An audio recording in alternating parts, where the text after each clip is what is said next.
सलात वस्सलाम अलैका या सय्यदी या रसूल अल्लाह, सलात वस्सलाम अलैका या सय्यदी या हबीब अल्लाह। अल्लाह करीम का करम है, उसने बेपनाह मर्तबा अपने और अपने प्यारे महबूब के दर पे बुलाया। मैं एक छोटा सा वाक़या सुनाता हूँ प्यारे करीम आका सल्लल्लाहु अलैहि वसल्लम के दर का। जब बुलाया तो अल्हम्दुलिल्लाह मेरा रूममेट एक गनमैन था, लाहौर से गया हुआ था, वो गनमैन था, सिक्योरिटी गार्ड था। मैंने उससे पूछा कि यार तू कैसे आ गया है, कितनी तनख्वाह है तेरी? उसने मुझे बताया कि मियाँ साहब मेरी तनख्वाह जो है ना वो 26,000 रुपया। मैंने कहा 26,000 रुपया लेने वाला कैसे इधर आ? फिर सोचा करीम है ना दोनों, मेरा रब भी करीम है, मेरे आका भी करीम है, जब चाहे जिसको चाहे अल्लाह जानता उसी को कल बुलाया।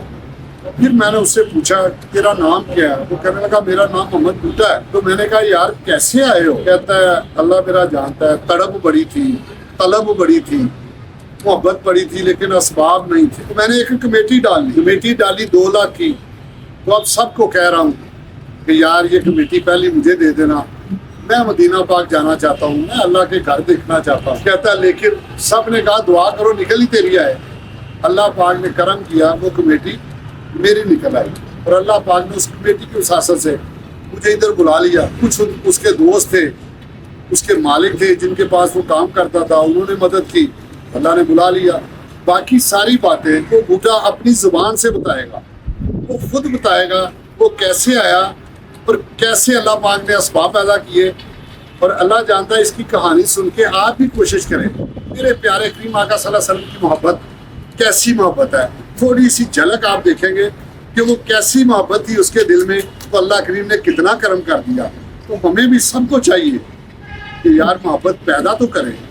हम कहते रहते हैं कभी बुलावा आएगा, हुक्म ये है उतनी देर तक मुसलमान का ईमान मुकम्मल नहीं होता जब तक अपनी जान माल वालदन औलाद से बढ़ के मोहब्बत नहीं की जाती।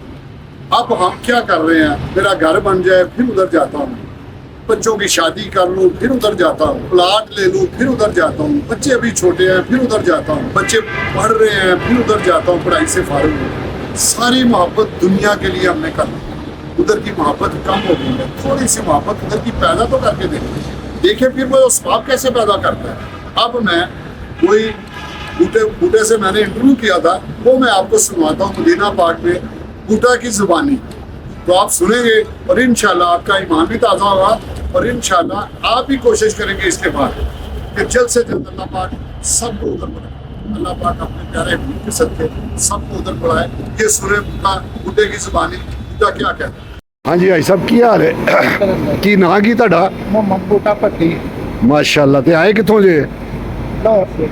लाहौर तो केड़ी जगह तो? ये सरदार अब्बी ब्लाक। मैं ना मेरे बड़े प्यारे भाई ने, मेरे रूममेट भी ने मोहम्मद बूटा साहब, ते इन्हां कोलों को 2 चंद गल्लां पुछणियां ते मैं तुहानूं दस रहा मेरे प्यारे करीम आका सल्लल्लाहु अलैहि वसल्लम दी मोहब्बत की है, उहदी छोटी जिनी एक झलक तुहानूं दिखा लगा वां। इन्हां कोलों पुछ रहा। हाँ जी भाई बूटा साहब जी किस तरह आए हो इत्थे? कमेटी पाई थी किन्ने दी कमेटी पाई सी? 2 लाख दी। 2 लाख की कमेटी। ते कितनी देर कमेटी दी है ते हाली देनी है? 8 कमेटियां चली गई है, तो पहले ही मेरी निकली। हाय हाय हाय सुभान अल्लाह।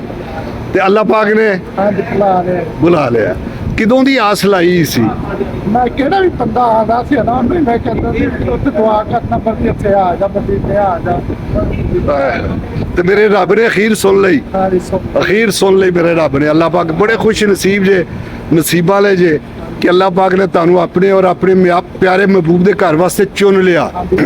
इत्थे आम बंदा नहीं आ सकदा, इत्थे चुने हुए लोग आंदे ने, ते जिन्हों मेरा रब चुन लवे। तुसी हुण की करना है, सारियां वास्ते दुआ करनी है, जेड़े तड़प रहे ना ते जेड़े तरस रहे ने। यार तुसी भी कोशिश करो भाई बूटे तरह कमेटियां पाने की कोशिश करो मेरे आका करीम की मोहब्बत दे विच।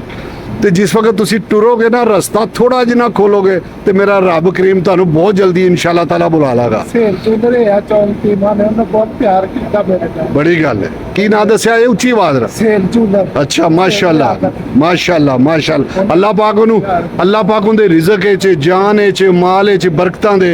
और अल्लाह पाक तुहाडी तफैल जिन्ने भी मदीना पाक आए ने, अल्लाह पाक सब दियां झोलियां अपनी रहमत दी खरात नाल भर के भेजे। ते जिन्ने भी पाकिस्तान च तरस रहे ने, तड़प रहे ने, ਅੱਲਾਹ ਪਾਕ ਉਹਨਾਂ ਸਭ ਦੀ ਇੱਕ ਮਰਤਬਾ ਦੀ ਹਾਜ਼ਰੀ ਜ਼ਰੂਰ ਕਰ ਦੇ, ਬਾਰ-ਬਾਰ ਕਰੇ ਤੇ ਉਹ ਕਰੀਮ ਹੈ।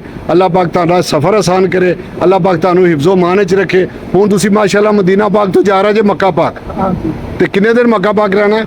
ਉੱਥੇ 15 ਤਰੀਕ ਤੱਕ ਹੈ। ਤੇ ਹੁਣ ਜਾਣ ਗਿਆ ਕੀ ਮਹਿਸੂਸ ਕਰ ਰਿਹਾ ਜੇ? ਇੱਥੋਂ ਮਦੀਨਾ ਪਾਕ ਛੱਡਣਾ ਕਿੱਡਾ ਕੁ ਮੁਸ਼ਕਲ ਹੈ।